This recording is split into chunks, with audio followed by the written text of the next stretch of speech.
o sea, muy concentradas, o con harina de maíz.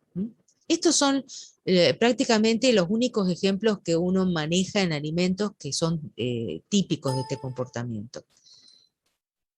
En cambio, el comportamiento pseudoplástico, que es aquel entonces que va a reducir la viscosidad cuando aumentamos la velocidad de formación, son soluciones, dispersiones, emulsiones, geles de las mayorías de las macromoléculas de crecer cuando la velocidad de deslizamiento va a aumentar. Este comportamiento se llama pseudoplástico entonces, y es el que se encuentra en la mayor parte de los alimentos. Ahora, en los comportamientos pseudoplásticos, ¿por qué se da este fenómeno? Aparentemente, la forma que hay de explicarlo es que este fenómeno va a depender del diámetro aparente que tienen las moléculas o las partículas que están dispersas en ese fluido, ¿sí?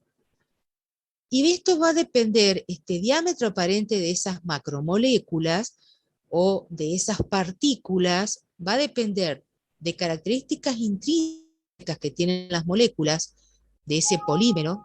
Pensemos a las proteínas o a las gomas o al almidón como polímeros, ¿eh? Y va a depender de propiedades extrínsecas a esa molécula que son factores del medio, que van a influir. Van a depender de las interacciones que se den entre ese polímero y el solvente. ¿Por qué? Porque van a depender de la hinchazón que tiene esa molécula o partícula, de la solubilidad que tiene y de lo que se conoce como esfera de hidratación hidrodinámica de esa partícula. O sea, es como el agua que arrastra, digamos. Y también va a depender de las interacciones que haya entre moléculas, polímero-polímero. ¿Por qué? Porque esas interacciones que surjan van a determinar el tamaño de los agregados. Y el tamaño, el diámetro de esas moléculas es lo que está influyendo en este comportamiento. Y ahora les explico por qué. Entonces, fíjense, si yo estoy aplicando una fuerza, ¿sí? A un fluido y noto que la viscosidad disminuye, ese comportamiento pseudoplástico se puede deber a que bajo la acción de esa fuerza, las moléculas se van a orientar en la dirección de esa fuerza, ¿sí? En esa dirección de flujo. Y esa orientación de las moléculas lo que hace es reducir la resistencia a las fuerzas de fricción. Otra forma de explicar lo que es el que está en el dibujo de acá abajo, yo tengo una partícula que está hidratada y que tiene su capa de hidratación. Al aplicar una fuerza, esa capa de hidratación se va a deformar en el sentido del flujo. Entonces, al, al adoptar esta forma en el sentido del flujo, disminuye la resistencia a la fricción. También puede ocurrir que por acción de estas fuerzas de cizalla, uniones que son muy débiles, como puentes de hidrógeno, fuerzas de Van der Waals, va a provocar la disociación de esos agregados. O sea, esa fuerza provoca ruptura de esas uniones débiles y eso hace que se disocien esos agregados y que disminuya el tamaño aparente de las partículas. Ahora vamos a hacerlo gráficamente. Tenemos una molécula globular que se puede considerar enmarañada. Cuando le aplico esa fuerza de cizalla, esa molécula enmarañada se ordena en el sentido de la fuerza, en el sentido del flujo. Eso hace que se oponga menos resistencia y que baje la viscosidad. Puede ser que yo tenga, por ejemplo, moléculas que tienen forma fibrosa, y que están, digamos, en el fluido desordenadas, pero al aplicar la fuerza se ordenan en el sentido del flujo, o se extiendan en el sentido del flujo, o se deformen en el sentido del flujo, o se desaglomeren, se desagreguen en el sentido del flujo. Entonces, todos estos fenómenos van a hacer que el producto se haga menos viscoso Y esto es cómo se explica el fenómeno de pseudoplasticidad, ¿sí? O sea, piénsenlo, digamos, como estoy revolviendo, cada vez revuelvo un producto en un recipiente cada vez más rápido y cada vez lo siento más liviano. ¿Y por qué lo siento más liviano? Porque el fluido me opone menos resistencia. ¿Por qué? Porque las moléculas se están alineando en el sentido de la fuerza que yo aplico, se están extendiendo, se están deformando o se están desagregando en ese sentido. Bueno, vámonos a un poco a cómo se mide, a qué es lo que yo vería cuando se mide esto. Bueno, esto lo que yo vería es este tipo en un fluido pseudoplástico vería este tipo de conducta, o sea, la viscosidad, hay una zona que es a muy baja deformación, digamos, que tiene un comportamiento de tipo newtoniano, o sea, que no varía la viscosidad, eso se conoce como viscosidad inicial, digamos, eh, y a partir de un cierto valor de gradiente de velocidad, la viscosidad comienza a caer, ¿sí? O sea, el comportamiento es de tipo pseudoplástico. Y nosotros dijimos que depende del tamaño. ¿M? Por eso muchas veces se puede llegar a decir que esa viscosidad, a esa baja cizalla, ese valor de viscosidad inicial va a depender o está relacionado con el peso molecular de esa macromolécula. ¿M? Si esto es matemáticamente. Ahora, hay otro comportamiento diferente al que acabamos de hablar, que era el dilatante o el pseudoplástico, que era el comportamiento plástico. Este tipo de comportamiento lo presentan ciertos materiales que se van a comportar como un sólido elástico, almacenando cierta cantidad de energía cuando se lo sometemos a un esfuerzo que es menor a un valor de cierto umbral, que se llama esfuerzo de corte o esfuerzo de rendimiento. Para entender esto, piensen en un ketchup que está en un envase o una mayonesa que está en un envase rígido. Si ustedes lo quieren sacar del envase, ¿qué tienen que hacer? Sacudirlo. Cuando ustedes sacuden, le están dando una fuerza y cuando esa fuerza supera ese valor umbral, el ketchup o la mayonesa salen del envase, fluyen, ¿sí?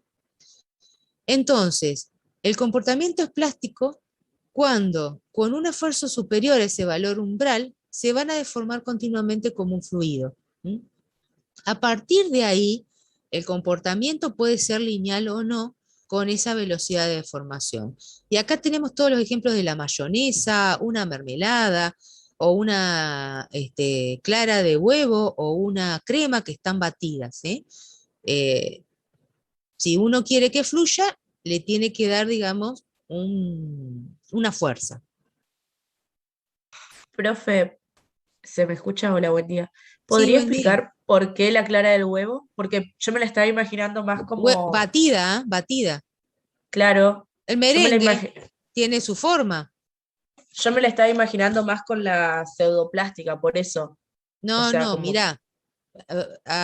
Pensá una cosa, batiste una clara de huevo, tenés la espuma. claro. Invertí el molde, no se cae. Dale un sacudón, vas a ver cómo se cae. Ah, claro, ahí entendí, ¿Entendés? ya entendí. Sí, sí, sí. Muchas Por gracias. eso el ejemplo que les pongo siempre, que por ahí es más fácil de entender, lo que pasa es que ahora las mayonesas vienen en los envases plásticos que uno los aprieta para sacarlos. ¿Mm? Pero Claro, sí, sí. si viene en un envase rígido, por ejemplo, como venía la mostaza en esos envases Claro, plásticos esos con rígidos, piquito que tienen como con arriba, como piquito, tenés que darle un eso, sí. sacudón para sacarlo. No, no sale, o sea, si no es apretando o dándole un sacudón, no lo sacás del envase. Y eso es porque son plásticos, Claro, entendí, muchas gracias. no de nada. Entonces, este tipo de fluidos plásticos se va a comportar como un sólido hasta que se sobrepasa ese esfuerzo cortante mínimo o esfuerzo umbral. A partir de ese valor se comporta como un líquido. ¿Mm? ¿Por qué se da esto? Porque hay una gran interacción entre las partículas que están suspendidas en el interior. ¿Mm? Por lo general, estos materiales están formados por dos fases. Una fase dispersa, formada por sólidos o por burbujas, porque puede ser una espuma, puede ser una emulsión, y distribuidos en una fase continua. ¿Sí? ¿Qué son las fuerzas que mantienen unidas estas partículas? Fuerzas de Van der Waals, puentes de hidrógeno, que van a producir atracción mutua entre esas partículas y que van a hacer que tengan este comportamiento. Bueno, acá hay varios ejemplos puestos en figuras, digamos. Tenemos la mayonesa, acá hay dentríficos, no son alimentos.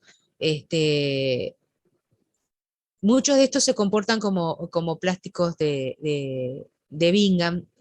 No nos metamos con eso, pero es muy sencillo. Ese tipo de plásticos es cuando tienen entonces ese umbral y luego la relación es lineal. Ahí se llama de Bingham. También tenemos compuestos plásticos que en realidad el esfuerzo de corte, a partir del esfuerzo de corte, se comportan de manera no lineal. Se llaman de Herschel-Buckley. Pero eso no nos importa a nosotros, es solamente para caracterizar estos fluidos de un punto de vista más físico-químico, ¿sí? Entonces, fíjense que acá están representados el newtoniano, el pseudoplástico que disminuye la viscosidad, el dilatante que aumenta la viscosidad y los dos plásticos. Ahora, para poder modelar, por así decir, y hacer estas gráficas, los modelos que más utilizan son la ley de Newton, la ley de potencia y el modelo de plásticos para Bingham. O sea, ¿qué quiere decir esto? Esas curvas que les acabo de mostrar, estas anteriores, ¿sí? Se modelan con ecuaciones. Y esas ecuaciones son la ley de Newton, donde la viscosidad es la relación entre la fuerza y el gradiente de velocidad, la ley de potencia y el modelo de plástico. Ahora se lo explico, es muy sencillo. Esa ley de potencia lo que hace es expresar esa relación entre la fuerza y el gradiente como una potencia, donde hay un valor de m, o también se puede llamar K, así lo pueden ver en los libros, M o K, que es lo que se conoce como índice de consistencia, y el valor de n al que está elevado ese gradiente de velocidad, o también llamada deformación, que se llama índice de comportamiento hidrodinámico. Esta ley de potencia matemáticamente, si ese valor de n es igual a 1, el fluido es newtoniano. Si es menor a 1, es pseudoplástico, y si es mayor a 1, es dilatante. Esto se utiliza mucho cuando ustedes miden viscosidad con un equipo, ¿no es cierto?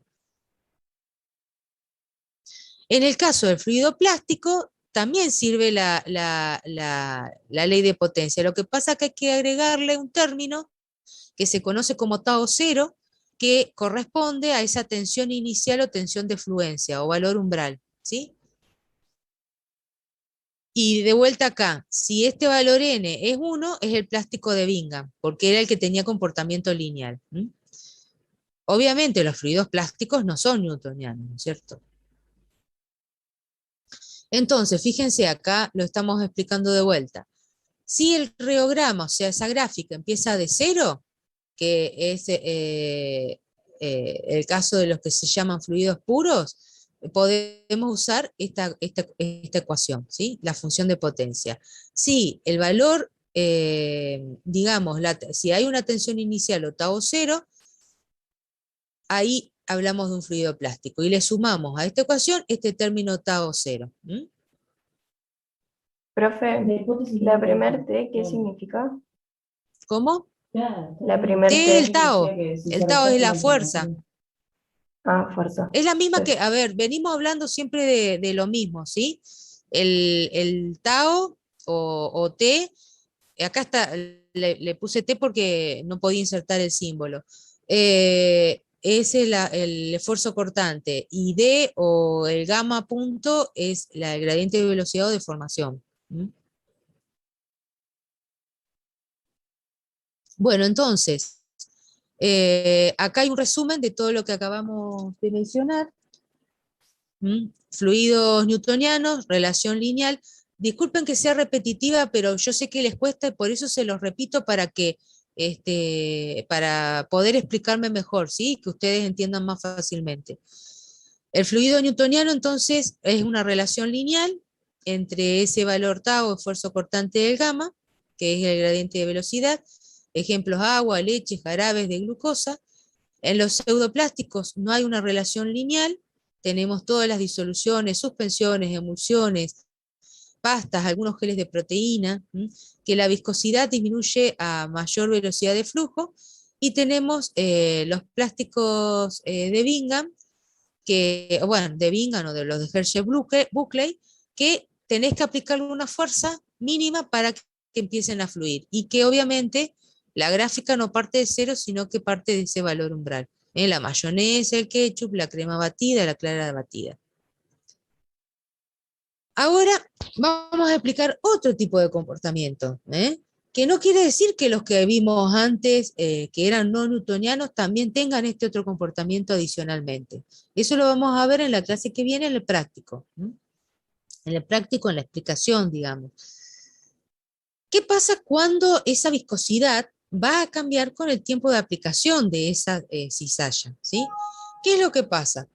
A veces nosotros estamos midiendo la viscosidad y, digamos, veo que, imagínense que están revolviendo a la misma velocidad ese fluido que ustedes tenían en el recipiente. Y ven que, aunque no cambia la velocidad, cae la viscosidad. O sea, no se mantiene constante con el tiempo en que ustedes aplican la deformación. O sea, con el tiempo en que ustedes revuelven a la misma velocidad siempre, ustedes notan que es más liviano revolverlo. O sea, está cayendo la viscosidad. ¿Por qué digo está cayendo?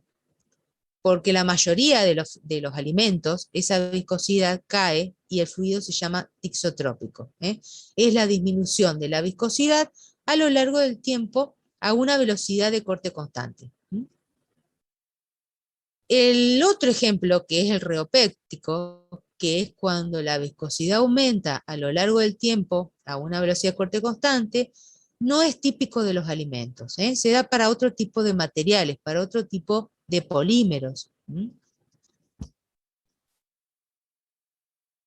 Bueno, ¿a qué se debe este comportamiento? Vamos a explicar en primer lugar que en estos tipos de fluidos es muy importante la historia que tienen. ¿Qué es esto que le estoy diciendo de historia?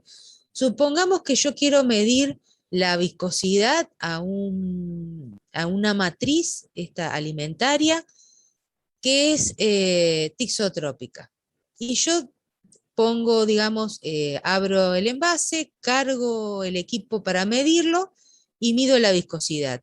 Y resulta que en otra oportunidad revuelvo antes de tomar la muestra y mido la viscosidad. Y en otra oportunidad revuelvo más tiempo. Resulta que voy a encontrar curvas de viscosidad totalmente distintas. ¿Por qué? Porque depende cómo se manejó la muestra, el valor de viscosidad que voy a obtener. Entonces, puedo obtener distintas curvas para una misma muestra dependiendo del procedimiento experimental a cómo hice la determinación. Por ejemplo, las pastas de almidón, las gelatinas, las mayonesas, las dispersiones de aislados proteicos de soja o de aislados proteicos o concentrados proteicos de proteínas lácteas, ese es el WPC. El W quiere decir whey, que es de suero de proteínas lácteas, concentrado de proteínas de suero lácteo. Entonces, esos son ejemplos de fluidos tixotrópicos. Como les decía, la reopexia es bastante difícil de encontrar en alimentos. Ahora, ¿por qué se producen estos fenómenos? Estos fenómenos se producen porque o se asocian o se pueden explicar a que hay una ruptura o formación de agregados, sería en el caso de los reopépticos coloidales o interacciones que hacen que esa estructura reticular que tiene la muestra se rompa, ¿sí? Por aplicación, obviamente, de esta fuerza. Entonces, en estos fluidos tixotrópicos, que van a cambiar la estructura interna, digamos, de la matriz cuando yo le aplico esa fuerza. Una vez que yo aplico esta fuerza, que es esfuerzo cortante, suspendo, por ejemplo, la aplicación y puede llegar a recuperar la viscosidad inicial tras un tiempo de reposo. Ahora, durante la aplicación de esa fuerza, disminuye la viscosidad, ¿sí?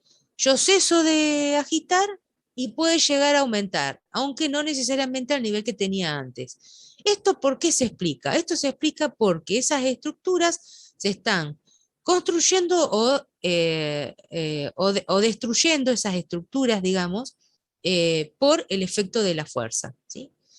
Y además hay otro dato, aparece lo que se llama el fenómeno de histéresis. Bueno, acá hay ejemplos de fluidos tisotrópicos. Bueno, ¿qué es esto de la histéresis? Supongamos que yo estoy midiendo. Tengo mi alimento, lo coloco en el equipo de medición, voy aumentando el gradiente de velocidad y lo que yo mido es que el esfuerzo, si el esfuerzo va disminuyendo, con lo cual la viscosidad va a ir cayendo, porque la viscosidad es la relación entre el tau o esfuerzo y el gradiente. Luego, yo en el mismo equipo lo que hago es disminuir el gradiente de velocidad. O sea, cada vez, imagínense, cada vez revuelvo más despacio. Resulta que el valor de viscosidad va a ser diferente, ¿eh? Va a ir por otro camino. Entonces, durante una primera medida, cuando yo incremento la velocidad de cizalla, me da un valor de viscosidad. Y cuando yo mido al disminuir la velocidad, me da otra viscosidad. Entonces, ¿cómo se explica esto? Perdón, un segundo.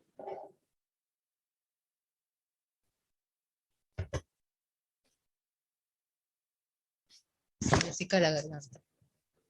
Bueno, entonces, supongamos entonces este fluido que está disperso, hay partículas dispersas en ese fluido que tienen distintos potenciales eléctricos. Esos potenciales eléctricos tienden a formar estructuras. Esas estructuras son variadas, vamos a ver ahora unos ejemplos. Y esas fuerzas que actúan para que estas estructuras se formen son de tipo electrostáticos. Puede ser por intercambio de iones, que lo que provoca atracciones y repulsiones, digamos, y es eso lo que va a dar lugar a estos cambios estructurales. Entonces, se puede explicar de que esa matriz alimentaria, esas asociaciones entre partículas se den en forma de capas, o se den en forma de varillas, o se dé en forma de perlas, ¿sí? El tema es que cuando yo aplico una fuerza en función del tiempo, esas estructuras se van a ir rompiendo. Ahora, yo suspendo la aplicación de esa fuerza y esa estructura puede volver a recuperar esa forma inicial, si yo la dejo un tiempo en reposo. Ahora, acá está representado, ¿no es cierto? En función del tiempo yo aplico siempre la misma deformación. Imagínense, siempre revuelvo a la misma velocidad. Yo voy a ver que el fluido disminuye en función del tiempo su viscosidad, por eso es tisotrópico. Suspendo de revolver, tengo un periodo de descanso y después cuando vuelvo a revolver de vuelta me puedo encontrar con que arranco de la misma viscosidad, arranco de una viscosidad intermedia o casi la viscosidad bajó totalmente. O sea, fíjense que no necesariamente después del periodo de reposo puedo recuperar la viscosidad. ¿Cuál es el comportamiento típico de los alimentos? Y que una vez que yo lo batí, no recupere esa viscosidad. Casi nunca se vuelve al valor inicial. Bueno, acá está representado de otra manera el fluido tisotrópico, cómo cambia el valor de la fuerza, digamos, en función del tiempo, el fluido reopéctico que aumentaría y el que es tiempo independiente sería una constante. Acá hay otra forma de representarlo, en función del tau, en función del gradiente, con lo que sería la curva de histéresis. El tixotrópico sigue un camino cuando aumenta la velocidad y sigue otro camino que es por debajo, porque el valor de viscosidad es menor cuando decrecemos la viscosidad. En el caso del reopéctico sería el contrario, o sea, el camino de vuelta, digamos, sería más alto. Acá en este caso, si se aplica una fuerza, entonces se forma lo que estaría ocurriendo, digamos, en el reopéctico, es que cuando yo estoy aplicando esa fuerza, se van a estar formando esos enlaces intermoleculares. Y eso es lo que, esa interacción entre las partículas o entre las moléculas, es lo que llevaría al aumento de viscosidad. Cuando cesa esa fuerza, esos enlaces que se formaron por la aplicación de la fuerza se destruyen y eso hace disminuir la viscosidad. Pero, como les decía, esto no es típico de alimentos, la reopexia. Bueno, y acá hay una especie de resumen donde vemos que estos fluidos no newtonianos los podemos clasificar como inelásticos, que dependen del tiempo de aplicación de la fuerza, que acá tenemos los reopécticos y tixotrópicos. Pueden ser independientes del tiempo y pueden ser a su vez pseudoplásticos o dilatantes, y para modelarlos podemos aplicar la ley de potencia, la ley de plásticos de Bingham o la ley de plástico de Herschel-Buckley, ¿sí? Hay otro tipo de estudios para los fluidos mediante las cuales se los pueden clasificar como fluidos viscoelásticos, ¿sí? Ahora, otro detalle importante es que independientemente si seas newtoniano o no newtoniano, la viscosidad va a cambiar con la temperatura. ¿Por qué? La mayoría de los materiales disminuyen la viscosidad cuando aumenta la temperatura. Esa dependencia puede ser exponencial, puede variar hasta un 10% la viscosidad por cada grado centígrado modificado, ¿sí? Y acá está representado como la viscosidad cae cuando aumenta la temperatura. Otro factor que afecta a la viscosidad es la concentración. ¿Qué es lo que pasa? Cuando nosotros tenemos fluidos, por ejemplo, proteicos, y ya vamos a hablar de otros fluidos, y yo mido viscosidad, resulta que si es newtoniano o no es newtoniano va a depender de la concentración de proteínas. Entonces, en general, la viscosidad de los fluidos proteicos va a ser mayor cuanto mayor es la concentración de las proteínas. Y la concentración influye en que el comportamiento sea newtoniano o no. ¿Por qué? Porque cuanto mayor